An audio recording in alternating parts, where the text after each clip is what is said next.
Hello, Unlimited. It is your wrestling and hockey, if I could point to it, aficionado, Bret. And, folks, I've made some bad decisions in my life. Definitely, I cheated on a health quiz in grade 5. Tried to get an answer from a friend. My teacher chewed me out for it. I racked up way too many student loans, that's for sure. But all of that pales in comparison to my decision to watch that absolute disaster, tire fire, abortion of a match that was that Hell in a Cell last night on the Hell in a Cell pay-per-view 2019. Now, I've had a night to think about it and to really let it, fester and stew in my mind about, what did I think? Because when I originally watched that match, okay, I immediately recoiled in disgust, and I immediately switched it back to NFL. I spit on my floor. I wanted to scream at my cat, but I didn't, because I'm an upstanding citizen. So I said, no, I'm not going to do that. What I'm going to do instead is I'm going to watch this football game, and I'm going to try and not let that awful, I don't even want to call it a match. It wasn't a match. It was a grotesque exertion of whatever the hell WWE produces as waste. That's what that main event was. The pay-per-view wasn't that great. The opening match was outstanding. The rest of pay-per-view felt like filler. It felt like Raw. You know what? I was looking forward to that match. I was watching that match. Thank God it took place during halftime of that Sunday Nighter. Because I was watching that and I was like, you know what? Oh, it's halftime. Okay, you know what? I'm actually looking forward to this match. Because I just seen The Fiend. I seen The Fiend's debut at SummerSlam.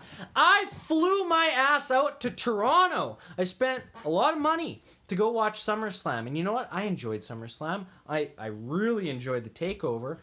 And I moderately enjoyed Raw and SmackDown. I had a wonderful time in Toronto, my first time there. Okay, so I spent money. I'm a WWE fan. I flew out there, crossed my country from Edmonton to Toronto, ladies and gentlemen, and just to watch this product, okay? And there I seen The Fiend debut. And just a couple weeks ago, they did a WWE live show in Edmonton, and I watched The Fiend there. And the Fiend Rollins match in that live event was pretty terrible. And I had a friend there who was his second WWE show ever. He never watches it, but you know what? It's an event he came out to watch. And he said to me, that was it? Because it ended the same type of way. No contest. Kind of a clusterfuck. And that's what he said to me. I said, yeah, that's it, but wasn't it cool seeing The Fiend? That right there should have been my warning sign. I should have known, you know what? These assholes in WWE Creative have no idea what they're doing with this character, and why should I expect them to have anything knowing what they're doing with this character in a couple more weeks' time? But at the time, ladies and gentlemen, I told myself in my head, you know what? No, they have a plan. They know what they're doing. They're going to get it together, and this Hell in a Cell match is going to be awesome. What a way for a character to have their second ever match. This creepy-ass character, this man who has people who are watching Fox completely oblivious to WWE, freaked out. This character has captivated the audience in a way that we haven't seen since probably Undertaker. That's fascinating. That's a lot of untapped potential.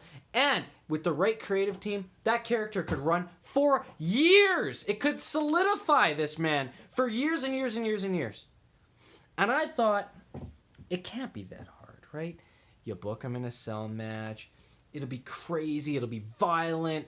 Rollins looks good, he looks good, but this freak, this absolute freak of nature, The Fiend, he'll prevail. He'll come out on top, he'll win that championship, and then the question on Monday will be, how the hell does anyone get this title off of him?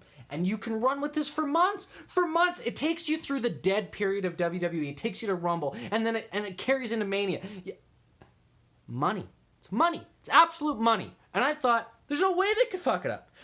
How could anyone fuck it up? In fact, I would give it to my 5-year-old little nephew. I'd say, Theo, write this. Write this story for Scary Spooky Man. And you know what he would do? He'd make Scary Spooky Man win and be terrifying. And everyone would say, yes, actually, this is fantastic television. I'm captivated. I want to watch more. Because it's not that hard. But according to WWE, everything is hard. Everything, including booking a Hell in a Cell match. Want to know how? Want to know why? Because no Hell in a Cell match should end like that. Yet last year's ended with a no contest. Brock Lesnar shows up, messes everything up. I remember going, okay, that was ridiculous. But at the end of the day, it gets Brock back into the title picture. It creates a little bit of havoc. Again, they were hesitant. They didn't want Braun to win. They didn't want Roman to lose. Didn't want Braun to win. Didn't want Roman to lose. Now what do they have this year? Well, it's October, ladies and gentlemen. It's time for the Hell in a Cell match. You know what? You booked yourself into this corner because you've decided to make gimmick pay-per-views, which are ridiculous. But okay, you know what? Fair enough. You have a Hell in a Cell match in October. There you go. Have at it. Have at it. It's not great, but you know what? Hell in a Cell, it kind of fits this character. You've built up for it for a couple weeks. There you go.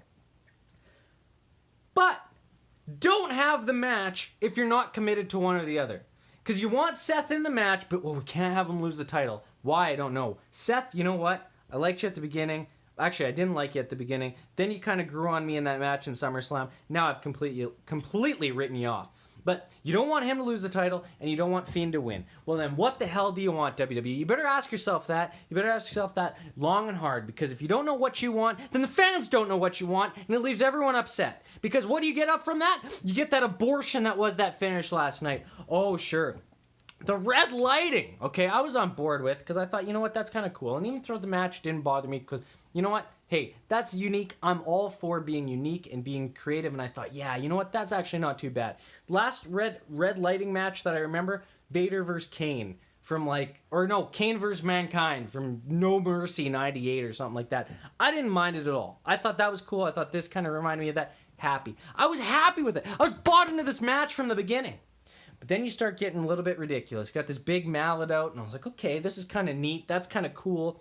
But then all of a sudden you're starting smashing him in the head with the chair, and then a ladder to the head, and then a toolbox to the head. But wait, what stops the match? Not the goddamn giant mallet that could have crushed someone's face. No, not that. Not the chair shot to the fucking skull. Not that. Not the ladder to the fucking skull. Oh, you went too far when you slammed a sledgehammer on a ladder on top of a chair on top of the face. That was the stupidest goddamn finish in the history of wrestling. I don't give a shit whatever happened to WCW in the 2000s, because the bottom line is you learn from mistakes. So you know what? Anything that WCW did in 2000, 1999, 2001, anything that they did back then is more forgivable than what the WWE did last night. Why? Because the WWE had the opportunity to learn from it. In fact, they had 19, 20, 21 fucking years to learn from it, and they didn't. Why? Because Vince McMahon, I don't know what the hell's going on. I support this company, and maybe I shouldn't. Maybe I shouldn't. Maybe I should just say, you know what? Fuck it. Watch AEW. Just watch AEW. There's an alternative. Watch it in New Japan. Watch any other company. Watch any other company. Don't give them your views. But you know what I thought? Man, WWE had such a good week last week. I was thoroughly impressed by all three of their shows. And then they lay that steaming turd on the plate. And I'm just thinking, what an embarrassment to pro wrestling. What an absolute embarrassment to pro wrestling. What? Could you imagine someone who's like a 40-year-old NFL fan, and maybe he watched WWE back in like 97, maybe back in the 80s, and you know, he's bit older now and he got out of it, and then he's seen the advertisements for SmackDown on Fox, and he was like, okay, and he tuned in on Friday and he said, you know what, that was a pretty good show, that was actually really entertaining, and I seen Brock Lesnar and I seen Cain Velasquez and The Rock was out there, that was a good show. You know what, I'm gonna get the WWE Network and I'm going to subscribe on Sunday. And that man sits down, maybe with his son, maybe he's got a 15-year-old son, and they sit down together on the couch and they say, you know what, let's watch this show together. And they sit there and they watch Becky versus Sasha and they go, you know what, that was actually a good match. And then the rest of it, they go, okay, well, I'm kind of bored by this, but you know what, this main event, this guy looks pretty creepy. This should be a crazy cool match. And then they watch a guy, this monster, take a bunch of really weak-looking curb stomps and mallets and these hits to the head that are violent, but not violent enough to kill him, but violent enough to keep him down for 30 seconds, except when Seth lays on top of him. Then he kicks out at one, but he can't stand up because that's making a ton of sense. And then the match just sort of ends abruptly, and the whole crowd is booing and chanting for a refund. Imagine that poor soul who said, what the fuck happened here in 2 days? On Friday, I'm watching this really cool show with ex-MMA wrestlers and awesome female wrestlers, and then I get treated to this? This isn't Cartoon Network on a goddamn Sunday morning, ladies and gentlemen. This is the WWE. They're trying to fashion their product as mature and competition. You know what? You got embarrassed by AEW. Absolutely embarrassed. Whoever thought of that creative, and I think it was Vince, god damn it, man. Listen to people who are, but people are too scared to say, Vince, that's the stupidest fucking idea I've ever heard in my life. Vince Russo would give it the green light, which should tell you everything you need to know about its validity as an actual fucking end. So you know what? Terrible. It is a -5 stars. It's the worst. It's literally the worst ending in main event history for WWE, maybe wrestling in general, because it completely killed a character, in my opinion, and I think it killed Seth Rollins too. And now I have way less interest in the product, which is why I'm recording this instead of watching Raw. Because I'd rather do this. I'd rather bitch about it and be angry about it, even 24 hours later, than watch that show. Seriously.